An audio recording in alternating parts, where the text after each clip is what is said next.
This is Tim here from Your Six Studios. Today in this video I'm going to show you how to hard reset your Android phone. So each phone is going to be a little bit different if you have like a Google Pixel or Samsung, Motorola, etc. But they're going to be similar. We can go to the top right and we go to power and we can just power it off. Now on my Samsung phone, when I have my phone powered off, I want to bring a cord from my PC and connect it and plug it in. And just make sure it's charging. And when I have this cord plugged in, it will actually allow me to reset this now. So if you're running into issues, your brand of Android phone might require you having it plugged in like this. And now I can just go to the power button and the power up button, or the volume up, and hold this down.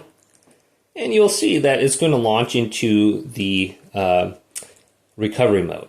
So you can see Samsung. If you didn't have this plugged in, it wouldn't open up the screen. Now I can go on down to where it says wipe data and factory reset. And I can hard reset my phone.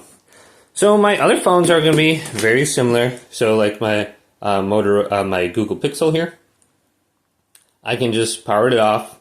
Or what you could do is hold down the power button and the volume up button. And this version, this will just force turn it off or force restart it. And then I should go to the recovery screen too if I continue to just hold everything down.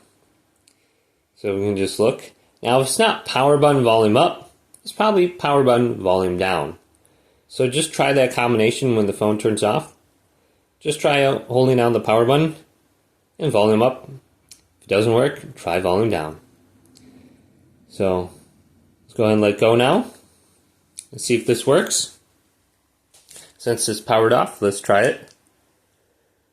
But hopefully this video did indeed help you out.